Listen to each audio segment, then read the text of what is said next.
convincing answers which are putting your client further and further down the possible success ladder. But you can, by understanding the witness, and I'm going to come back to that in one of my later rules, you can get a very successful set of answers. I did a specimen cross-examination once at the Canadian Bar Association, and we had a case which was supposed to be about a family dispute where a Canadian family were disputing where a child should live, and they'd entered into some sort of agreement, and the mother who said she would not take the child, and written it down, she'd not take the child away from this particular place and go somewhere else. My first question was to the father, do you wish the best for your child? Now that was a really trick question. What could he answer to that? No, I don't. Of course not. He had to say, I do want the best for my child, which leads very quickly on to the idea that if the best for the child is to move to a different city, and that was to do with languages, then he shouldn't allow some private agreement he'd made with his wife to stand in his way.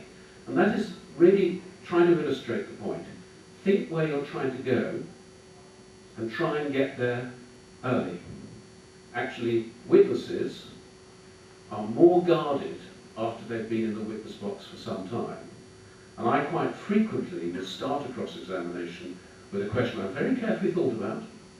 It won't look that way, it will look as if it's just sort of come to me, but I will have thought through exactly how I want to phrase it, and I will actually ask the question as I'm rising to my feet. It may sound very discourteous. I will never start with a witness, or very rarely start with a witness saying, good morning, Mr. Smith, my name is Goldsmith, I'm the advocate for so-and-so. That puts them at their ease. I'm afraid there's a little bit of keeping them off guard.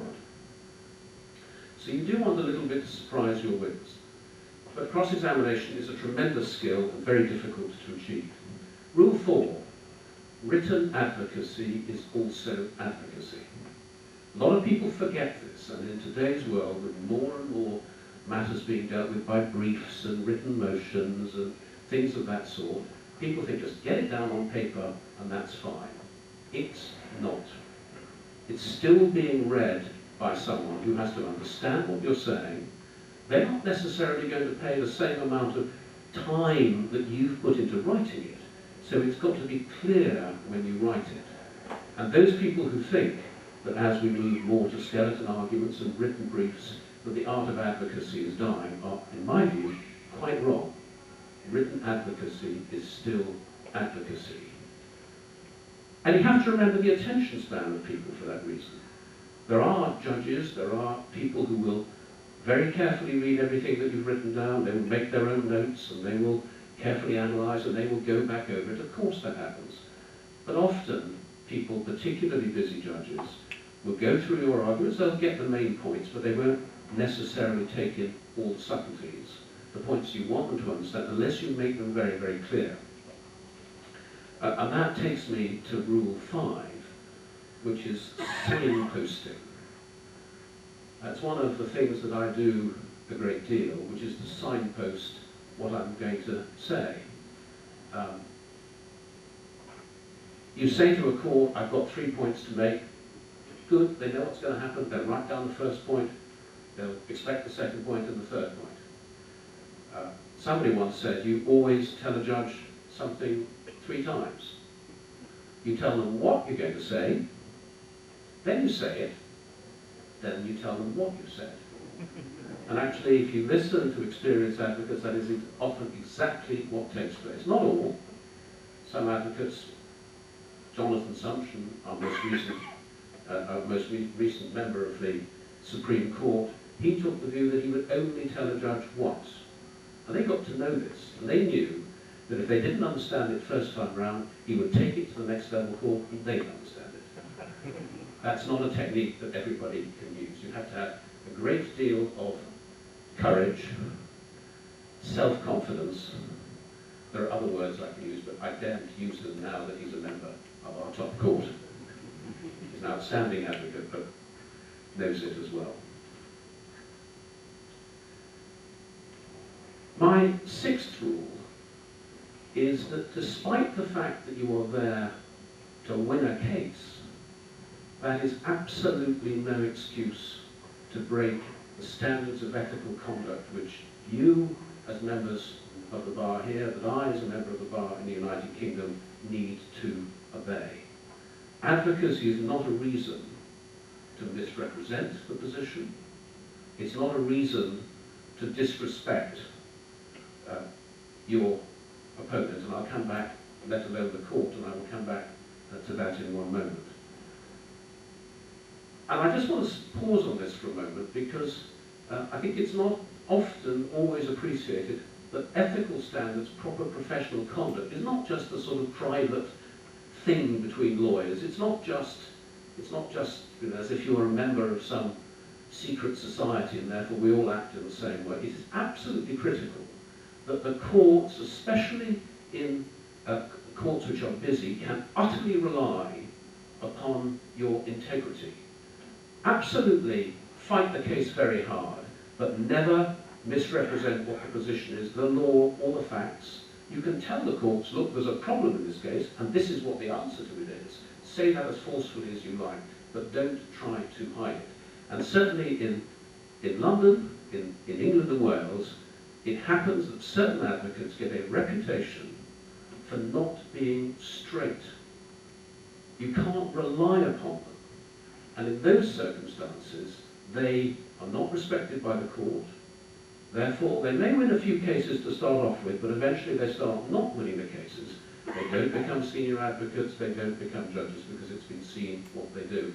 Very different in continental Europe. I have a friend who went to become a judge in one of the European courts. And he sat in one case with two of his colleagues from continental European countries. And after the hearing had finished, they went back into their retiring room, and one of his colleagues said, "You asked the advocate some questions." He said, "Well, yes, I did ask the advocate some questions." He said, "You asked the advocate about the law." He said, "Well, yes, I did. I asked him what he thought about this thing." He said, "You can't do that." My friend said, "Why not?" He said, "Well, there are two reasons. The first is you're a judge and you're paid to know the law. You shouldn't be asking about it. And secondly, the advocate's only going to lie to you." Now, that sounds a very harsh judgment, but the point is that in those courts, they don't depend upon the advocates to tell them what the law is. They do their own research. There are thousands of judges. They do the research. They don't depend upon the advocates at all. In our courts, and I'm sure it's the same in your courts, the judges expect that if they ask a question, they will get an honest, proper answer. If one doesn't know, one says so. One doesn't hide a case that you know about that's relevant to it. This is part of the high ethical standards that you must respect.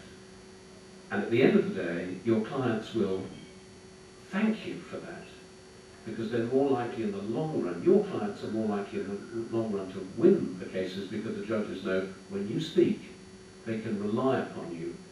They can rely upon you to tell the situation in a straight and honest way. I said something about respect, and I just want to move on to that because that's another part of it. Respecting your opponents, and above all, respecting the judge. There are cases, and there are some advocates who get away with this, perhaps because they're sufficiently senior, constantly interrupting your opponent when he's speaking to the court. Okay, we all do it, and the more senior of us do it when we think something's going wrong. But actually, it's not a great way, and certainly younger advocates shouldn't do it. Wait your turn. The judge will always give you an opportunity to speak. But respect your opponents, respect your seniors, and above all, respect the judge. Effie Smith got away with it. On the whole, don't insult the judge. It rarely wins you the case. Sometimes if you've got a jury, it may be slightly different. There was an advocate in England who, when he appeared in court, he always got the judge angry. The judge would always be angry, "Will you stop that, and don't do this, and I order you not to do this." And you'd think, watching it, this is a very, very bad technique. For him, it was actually a great technique. because the jury would say, why is the judge always stopping that poor barrister from speaking? His client isn't getting a fair hearing. Well, the truth is his client couldn't get a fair hearing because there wasn't anything much to be said for him. But by getting the judge angry and getting the jury on his side, he was able to make some progress. Well, that's the exception. I want to then move on to my next rule, which is don't use courtroom tricks. Marshall Hall used to come into court with box of tissues and handkerchiefs, with a great big throat spray, with people who brought in silver salvers with bottles of water on them. And he would make a great play of spraying his throat, and drinking the water, and mopping his brow, and blowing his nose noisily. This was all to distract the judge from what his opponent was saying. He had another good trick, which was also if he got a bad answer, he would try and turn it into a good answer, particularly with a jury who didn't quite understand. On one occasion, a witness gave an answer, and it was actually a devastatingly bad answer from his point of view. It was exactly what he didn't want. You know? And instead of sort of looking as if he was concerned about it, he repeated the answer. He said, so you say it did happen on the 23rd? He said, yes, it happened on the 23rd. He turned to his solicitor and said, make a note of that for our final speech. It happened on the 23rd. When his final speech came, he didn't say anything about it happened on the 23rd. And of course, that was very damaging. But neither did his opponent, because his opponent thought, my gosh, that's a very good point for him. I better not remind the jury of it. Rule 9. Adapt to changing circumstances. I've seen people go into court with a written script, a prepared script. Doesn't work.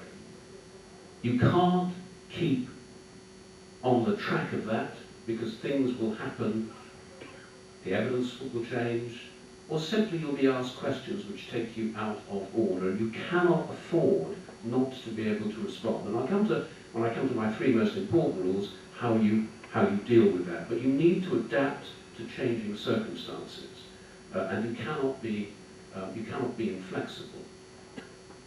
And I've seen people with cross-examinations who say, write everything down and say, if the answer is A, then go to question 4, and if the answer is no, go to question 17. It's a bit like an examination paper.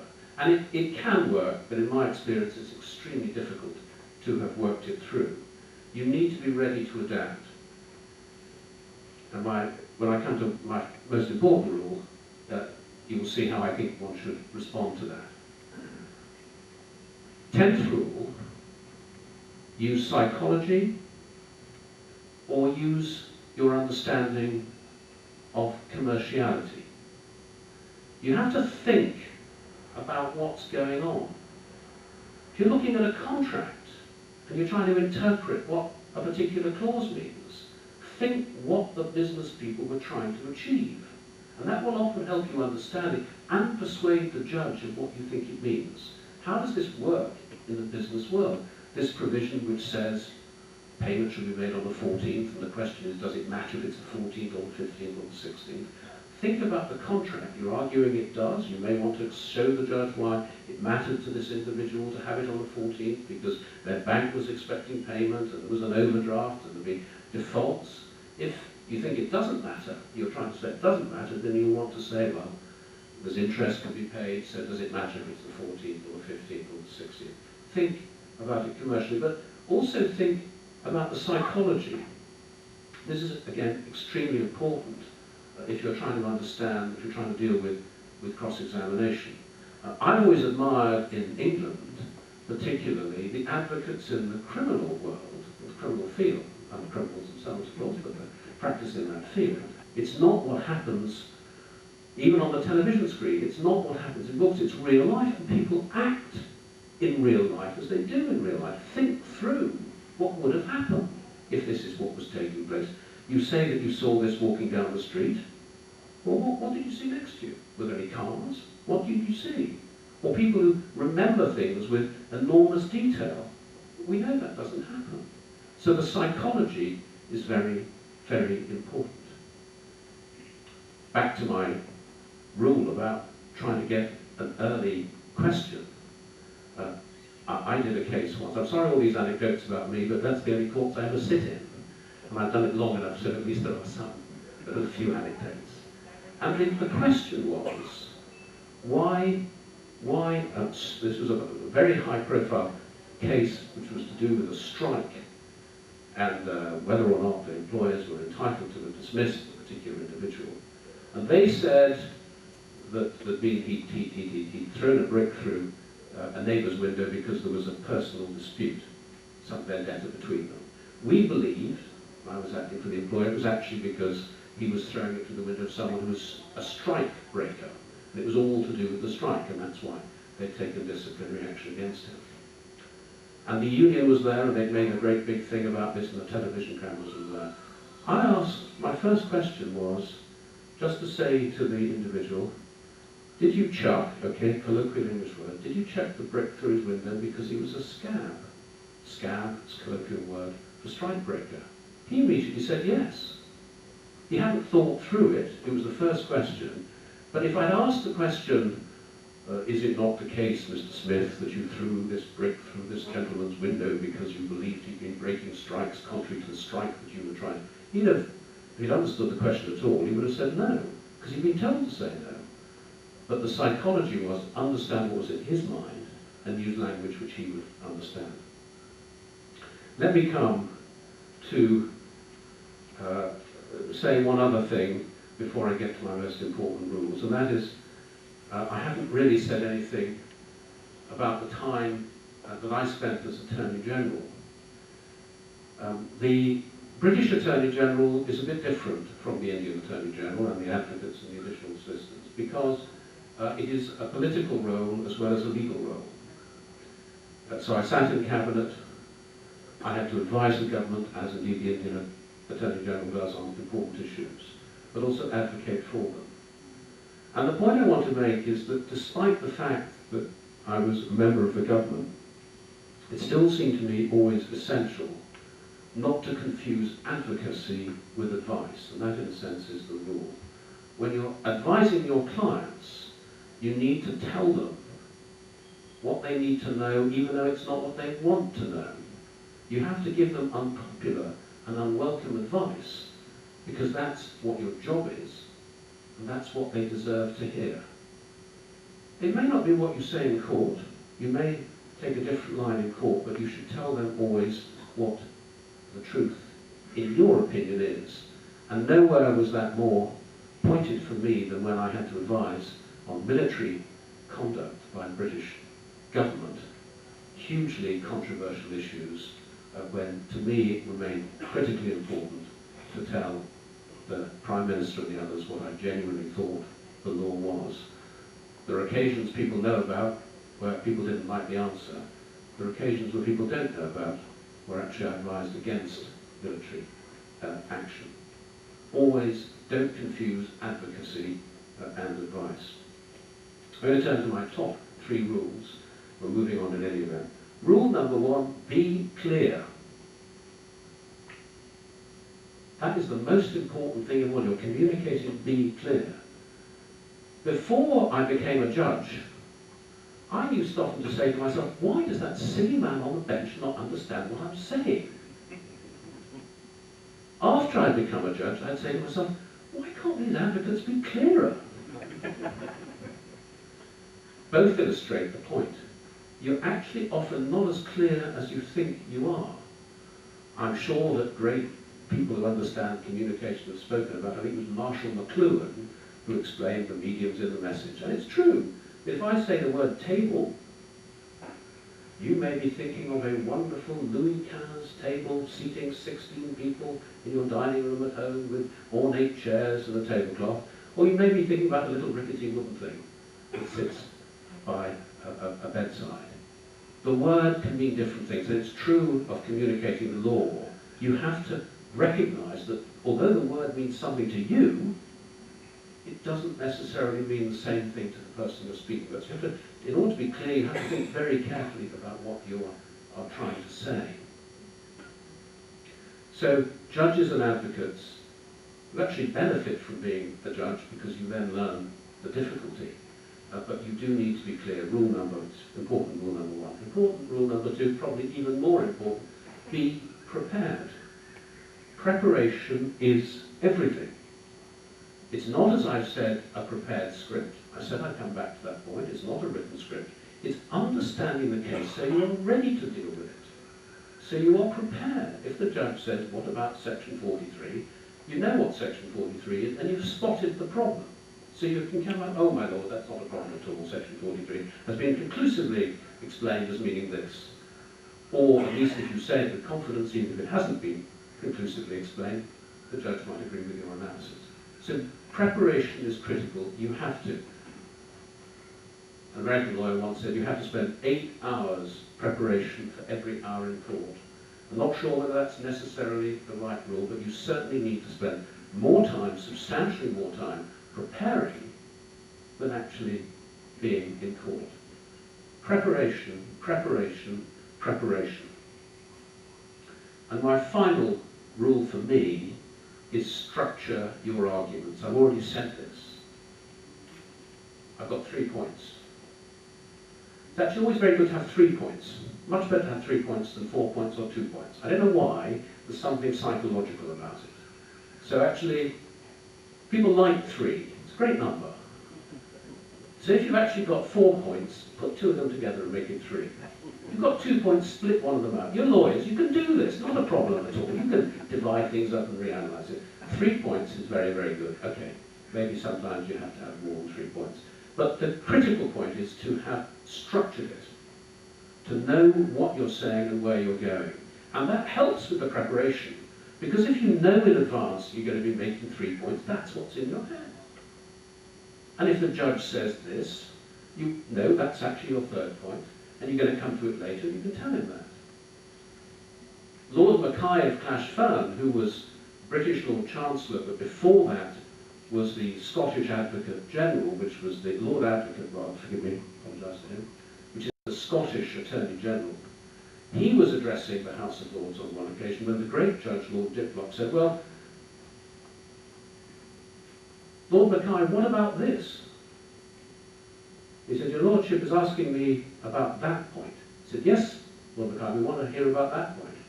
He said, I told your Lordship I'm going to deal with that as my 4th point. Is your Lordship inviting me to deal with it now? Yes, Lord Mackay, we are. Well, the invitation is declined. And he went back onto his structure. At least he knew what his structure was. He was a great advocate as well, actually, as a great Lord Chancellor. But structure your arguments, at least he knew where he was going.